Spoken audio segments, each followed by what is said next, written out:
Today, we're diving into one of the biggest, most important naval battles in all of history, a true clash of empires. But we're going to see it through the eyes of one soldier, a guy who had survived the chaos to become one of the greatest writers the world has ever known. Lost the movement of the left hand for the glory of the right. Think about that. That's how Miguel de Cervantes, the man who would later give us Don Quixote, talked about the price he paid that day. A price he paid for a battle that would not only define his own life, but also change the course of history. So you've got to be asking, how in the world did a writer end up smack in the middle of a holy war at sea? And what exactly was the Battle of Lepanto that made it such a massive deal? Well, let's get into it. To really get the battle, we first have to get the man. And you have to understand, at this point in his life, Cervantes wasn't a world-famous novelist. Nope, he was a soldier. Okay, so picture this. It's 1571, and Cervantes is just a regular soldier in the Spanish Navy.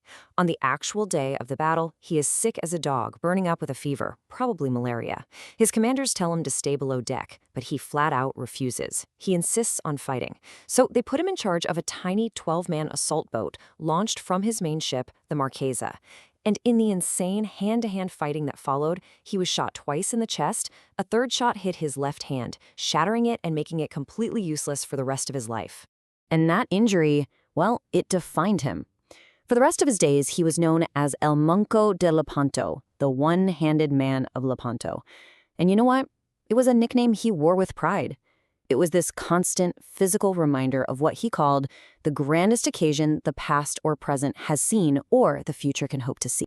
All right, so we've got our close-up on Cervantes. Now let's pull the camera way back and look at the huge conflict that was sweeping him and everyone else up. The 16th century Mediterranean was not a chill place to be. It was basically the fault line between two global superpowers. On one side, you had the mighty Ottoman Empire.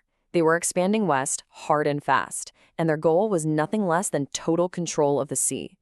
And on the other side, you had the Christian states of southern Europe.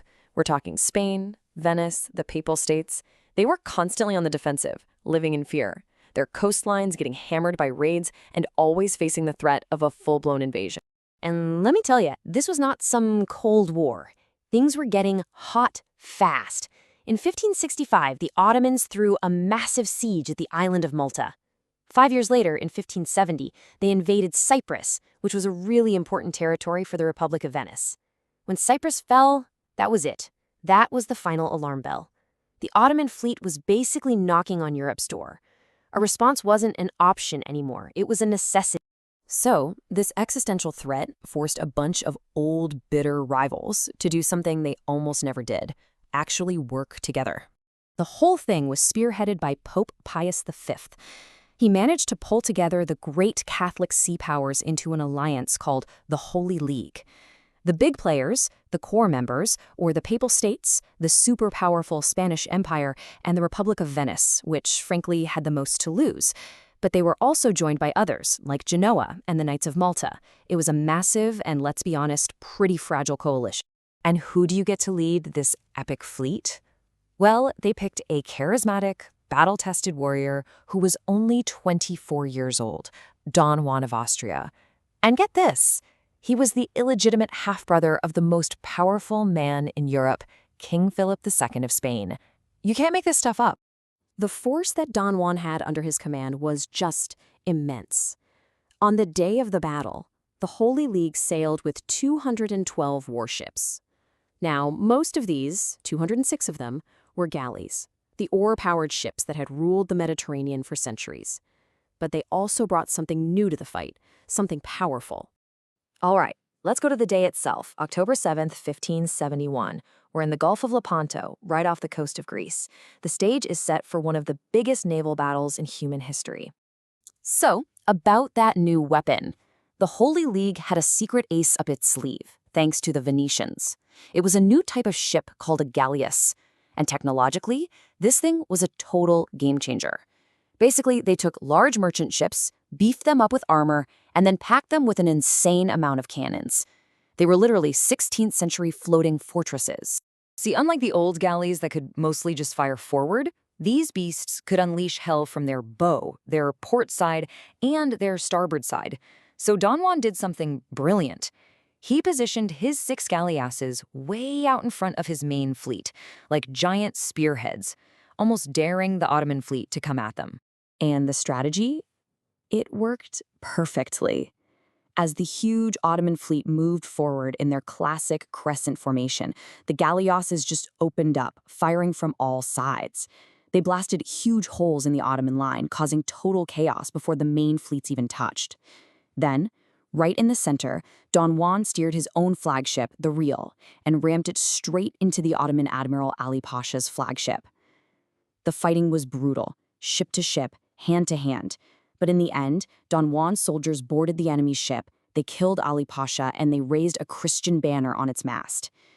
When the rest of the Ottoman fleet saw their admiral's ship taken, their morale just completely collapsed. It was over. The victory was total. It was a stunning, unbelievable triumph for the Holy League. But what did it actually accomplish in the long run? I mean, just look at the numbers here. The sheer scale of the victory is hard to even wrap your head around. The Ottoman Empire lost something like 220 ships, either sunk or captured. The Holy League, by contrast, they lost only 15. It was one of the most lopsided, decisive victories in the entire history of war at sea. So the immediate result was huge. The Ottoman push into the Western Mediterranean just stopped, dead in its tracks.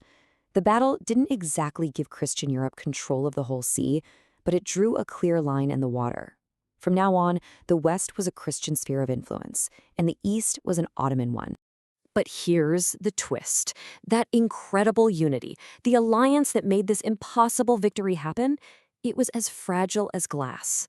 The Holy League, this grand coalition, completely fell apart just 2 years after its greatest moment.